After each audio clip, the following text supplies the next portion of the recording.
মই ভাবিছোঁ যে অমিত শ্বাহ ডাঙৰীয়াৰ অসমৰ জনসাধাৰণৰ মূল প্ৰশ্নৰ উত্তৰ দিব নোৱাৰিলে। তেওঁ উত্তৰ দিব নোৱাৰিলে যে কেনেদৰে পুখুৰী খান্দি অসম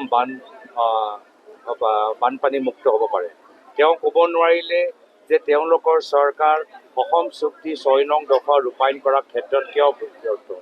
তেওঁ ক'ব নোৱাৰিলে যে কিয় চিটিজেনশ্বিপ এমেণ্ডমেণ্ট এক্ট যোগেদি তেওঁ 2014 চনলৈকে বাংলাদেশীসকলক অসমৰ ভিতৰত সোমাবলৈ এটা সুবিধা প্ৰদান কৰিছে।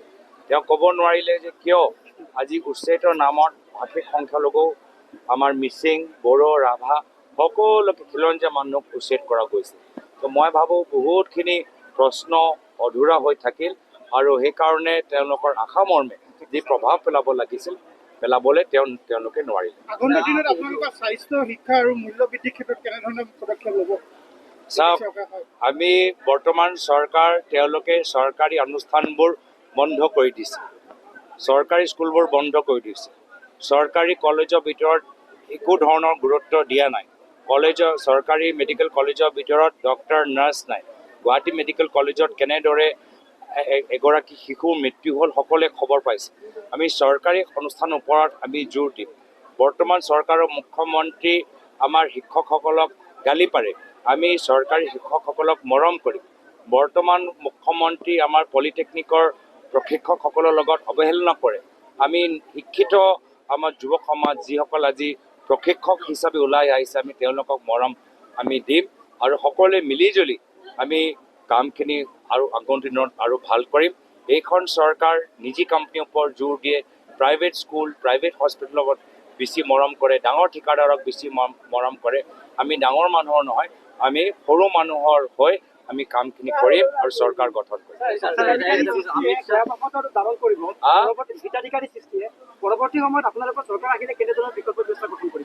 চাওক, আজিৰ তাৰিখত আমি হিতাধিকাৰী কোন হয়? আমাৰ অসমৰ আটাইতকৈ দুখীয়া ৰাইজৰ ওচৰত আজি কোনো আৰু বিকল্প নাই। আজি প্ৰশিক্ষণ ল'বলৈ কোনো বিকল্প নাই, চৰকাৰী চাকৰি পাবলৈ কোনো বিকল্প নাই, নিজৰ উদ্যোগ খুলিবলৈ কোনো বিকল্প নাই, নিজৰ ব্যৱসায় চলাবলৈ কোনো বিকল্প নাই। আজি তেওঁলোকৰ স্থানীয় ঠিকাদাৰৰ লগত কাম পোৱা ক্ষেত্ৰতো কোনো বিকল্প নাই। আমি বিকল্প সৃষ্টি কৰিম। আমি ডাঙৰ ঠিকাদাৰক মৰম কৰাতকৈ আমি স্থানীয় ঠিকাদাৰ, আমি প্ৰাইভেট কোম্পানীক মৰম কৰাতকৈ আমাৰ স্থানীয় যি আমাৰ উদ্যোক্তাসকল আছে তেওঁলোকক আমি বেছি মৰম কৰি এটা সুস্থ পৰিৱেশ সৃষ্টি কৰিম।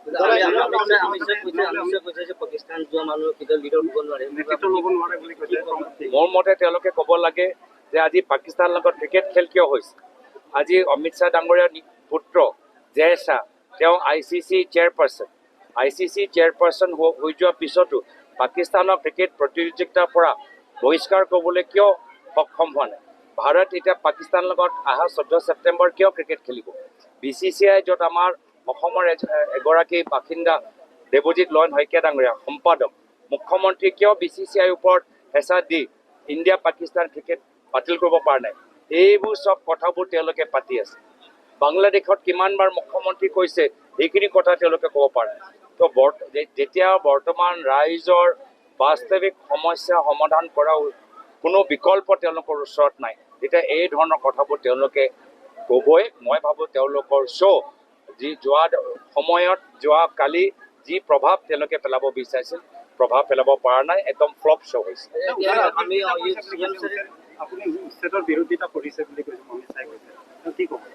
চাওক, আজিৰ তাৰিখত বৰ্তমান চৰকাৰ সকলোকে উচ্ছেদ কৰিছে আৰু উচ্ছেদ কৰি যি তেওঁলোকে বিজেপি দলৰ নেতাসকল তেওঁলোকে যিদৰে মাটি বেদখল কৰিছে তাত একো কাম কৰা নাই। তেওঁলোকৰ পৰিবাৰে কেনেদৰে ৱাইল্ড লাইফ কৰিডৰ ৰিজৰ্ট বনালে তাত একো SOP নাই। তেওঁলোকৰ পালি নেতাসকলে কেনেদৰে VGR মাটি দখল কৰিছে তাত কোনো ধৰণৰ SOP নাই। তেওঁলোকৰ OSDবোৰ কেনেদৰে উত্তৰ গুৱাহাটীত শ বিঘাৰ মাটি কিনিছে তাত কোনো SOP নাই। তো এইখন বিজেপি চৰকাৰ দুখীয়া মানুহক আজি তেওঁলোকৰ ঘৰ ভাঙিছে, কিন্তু নিজৰ পালি নেতা পৰিবাৰৰ নামত শ বিঘাৰ মাটি সম্পত্তি যে এই ধৰণৰ ৰাজনীতি চলাই আছে, ৰাইজে চাই আছে। তেওঁলোকৰ নিজৰ ওপৰত কোনো নিয়ম মানি ৰখা নাই, তেওঁলোকৰ কাৰণে কোনো নিয়ম নাই, কোনো SOP নাই।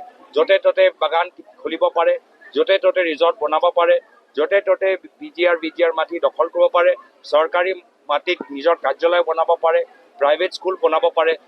এই ধৰণৰ যে আজি এটা জংগল ৰাজ চলি আছে, দুখীয়া মানুহৰ ওপৰত অন্যায় অত্যাচাৰ চলি আছে, তাৰ বিৰুদ্ধে এটা সঠিক আমি নীতি আগন্তুক দিনত আমি সৃষ্টি কৰিম। তারা অন্তিমটো প্রশ্ন 10 সেপ্টেম্বর সমগ্র অসমবাসী বাচ্চা আছে, আপুনিও চাগে বাচ্চা আছে।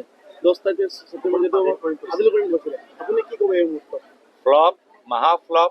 মই সেইদিনাও কৈছোঁ যে ইমান দিন ৰাইজক ভুৱা কথা কৈ অপপ্ৰচাৰ চলাই তেওঁলোকে যে ৰাইজৰ মূল্যৱান সময় নষ্ট কৰিলে, ফ্লপ এটা চিনেমা।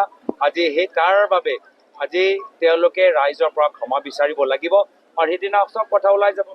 ইমান দিন চিঞৰ বাখৰ কৰি একোৱে যে নাপালে, সেইটোৱে তেওঁলোকৰ সেইদিনা প্ৰমাণ হ'ব।